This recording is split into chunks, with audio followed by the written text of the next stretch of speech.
Anak laki-laki itu memanfaatkan waktu ketika keluarganya tidak memperhatikan dan mandi di panci berisi air yang digunakan untuk memasak. Sang ayah tidak tahu jadi dia meminum air di dalamnya. Mengapa air memiliki endapan seperti itu hari ini? Bocah itu tidak berhenti di situ. Mengeluarkan minyak rambut di rak lagi. Lalu oleskan ke seluruh kepala. Hanya untuk meniru gaya saingan cinta. Karena ayahnya bermargaba. Ibu Wang. Jadi orang tuanya berharap dia bisa lebih berbakat dari semua orang. Begitu saja, Ba Fuong menjadi namamu. Dengan harapan keluarga. Kenakalan nakal adalah keahliannya. Sehingga hal ini menjadi perhatian utama kepala sekolah. Di kelas sastra guru diminta membuat kalimat dengan kata sebab. Ba Fuong segera mengangkat tangannya dengan antusias. Karena perut besar, harus melahirkan bayi. Karena masih muda dan naif. Tetapi guru yang hamil mengira dia mengejeknya. Jadi memintanya keluar dari kelas. Di kelas matematika, guru memintanya untuk menyelesaikan pekerjaan rumah. Apa kamu tahu bagaimana caranya? Tidak tahu. Begitu saja, dia disuruh duduk di pojok dekat tong sampah. Saat tidur siang, teman sekelas lainnya tidur di kelas. Hanya dia yang menyelinap keluar untuk mandi di sungai. Akibatnya, kepala sekolah ditangkap di pertempuran itu. Lalu mengambil pakaian dia. Ba Fuong tercengang melihat itu. Hanya bisa menutupi diri sendiri dengan dedaunan. Pekerjaan ini sangat sulit untuk mengundang orang tua. Penakluk hanya dapat secara aktif mengakui kesalahan. Juga menulis ulasan yang sangat jujur. Ulasan dia ditulis dengan sangat baik. Tetapi setiap kali hanya menerima kesalahan dan menolak untuk memperbaikinya. Guru berpikir bahwa siswa seperti ini tidak akan ada obatnya. Jadi sudut tembok di sebelah tempat sampah menjadi tempat yang disediakan untuknya. Tapi dia masih belum minta maaf. Terus mengacau. Saat jam istirahat, teman-teman sekelasnya mencoba untuk belajar. Tapi dia berbeda. Menginjak bahu teman sekelasnya. Memegang tongkat panjang untuk mencuri buku dari perpustakaan. Buku-buku yang hampir dia lewatkan, dapatkan. Tetapi begitu menoleh, saya melihat wajah kepala sekolah yang tidak sedap dipandang. Tendon lehernya memarahinya karena pertandingan. Membuat Ba Fuong sangat marah.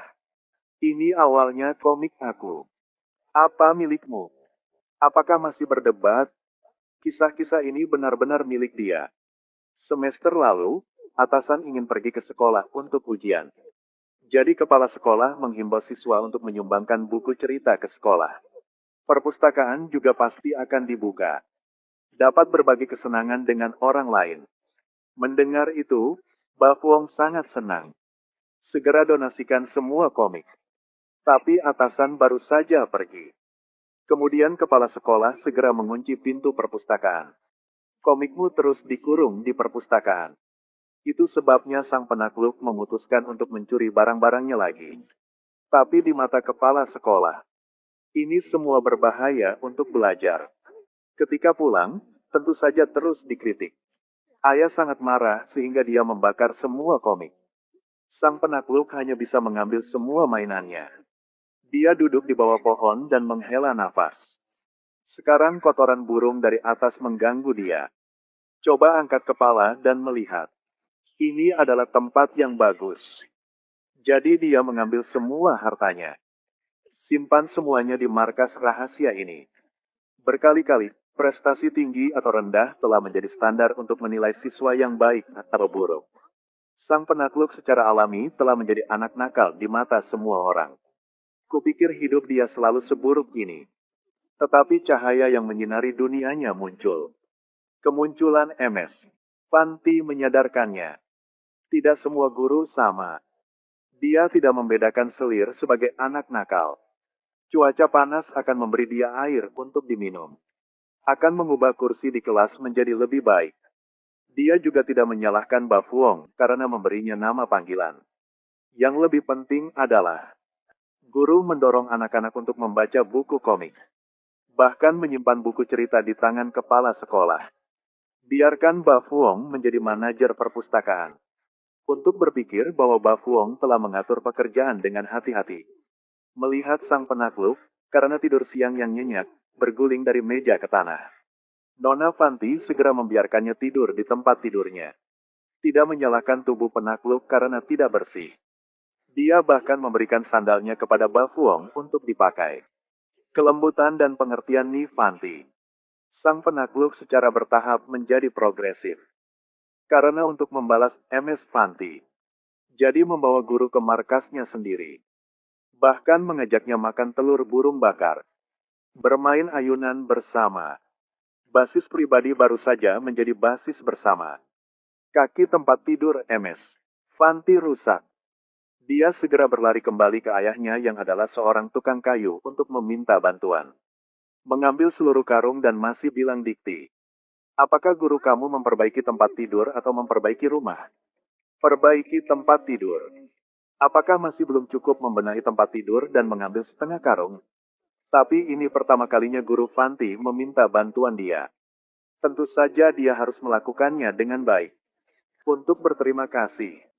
Inilah kesederhanaan dan ketulusan seorang anak. Dengarkan MS. Pande berlatih membaca bahasa Inggris. Setelah mempelajari beberapa kalimat darinya, mulai menyombongkan diri. Halo. Gadis yang belajar dengan baik di kelas itu sangat gatal saat melihat ini. Kau hanya bisa berbicara 2 kalimat bahasa Inggris. Apa yang kamu banggakan di sini?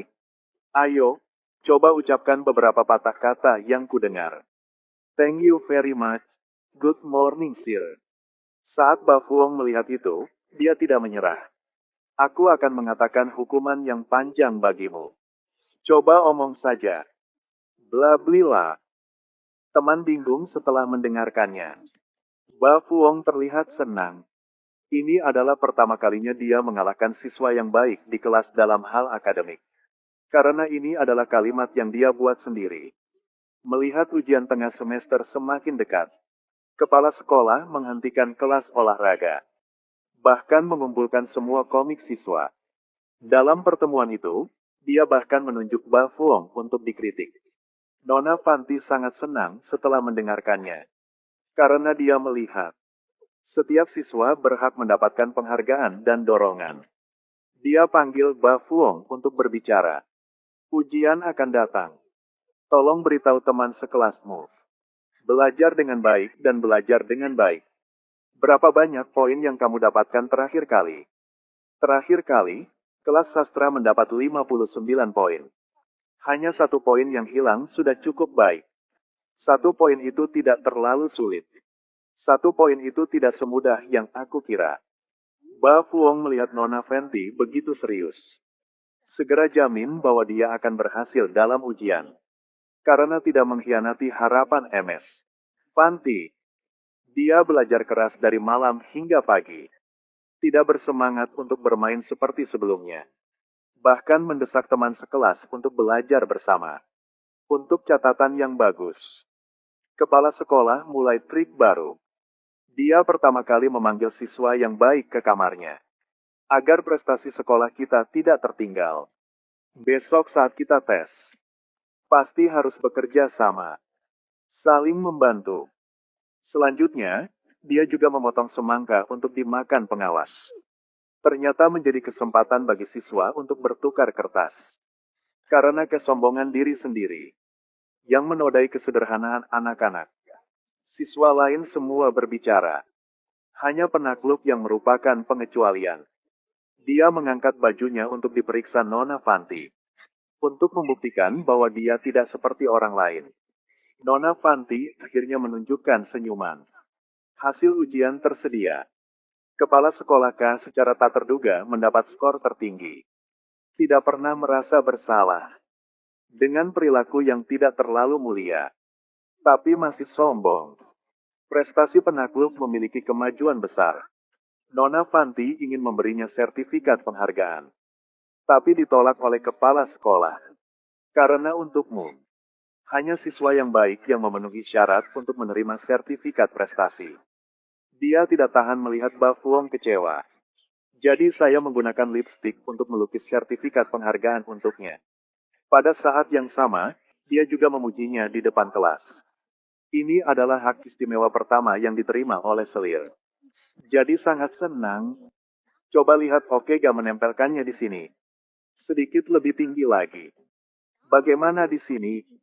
Sedikit lebih tinggi lagi. Kalau ini udah oke belum? Gimana nak? Sedikit lagi ibu. Tempelkan di atap, bu. Sertifikat apa yang ada? Tetapi satu stempel tidak tersedia. Menghadapi ejekan sang ayah, Ba Fuong tidak peduli. Mungkin hanya dia yang mengerti betapa pentingnya sertifikat jasa baginya. Tapi waktu yang baik tidak lama. Hari itu, Ba Fuong seperti biasa tertidur di kamar guru.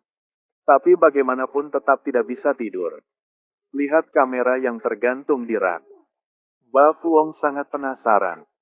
Kemudian mulai menjelajahinya. Tidak pernah berpikir bahwa saat ini, MS. Fanti membawa orang asing ke sini. Dia segera bersembunyi di bawah tempat tidur. Mendengarkan percakapan intim mereka. Melihat guru berjinjit lagi. Bocah lugu itu tidak tahu apa yang dilakukan gurunya. Hanya saja kakinya terlihat lelah.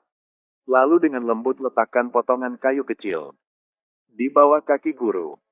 Dari setelah pria ini datang. Perhatian guru. Semua untuk dia. Tempat tidur siang sebelumnya. Juga diambil olehnya. Sandal biasa untuk ke toilet juga diambil olehnya.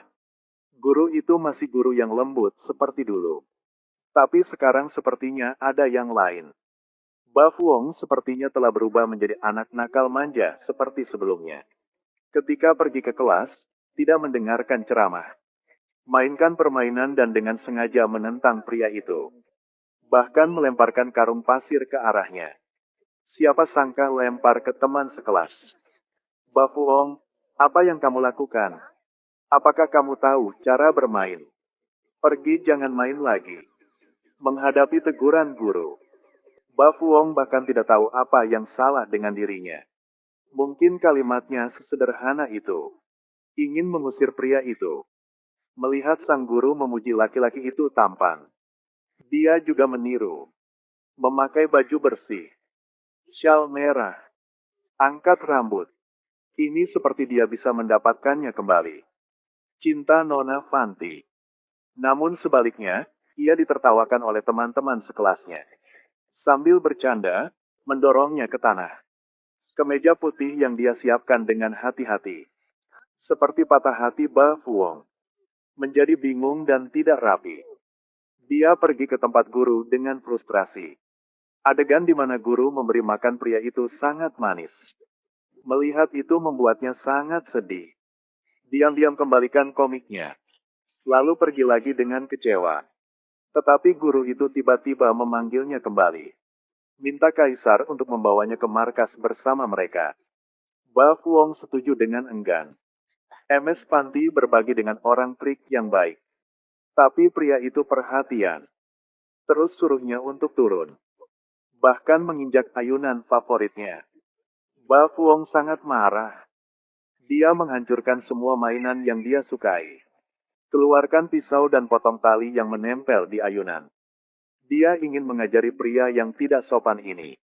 Tapi dia tidak menyangka orang yang duduk di ayunan itu adalah MS. Fanti. Mendorongnya lebih tinggi lagi. Fanti. Fanti. Ba Fuong tercengang. Dia tidak mengharapkan kecemburuannya sendiri. Menyebabkan dia terluka parah. Ayahnya marah dan melihat markasnya. MS. Fanti harus dirawat di rumah sakit. Ba Fuong merasa sangat bersalah di dalam hatinya.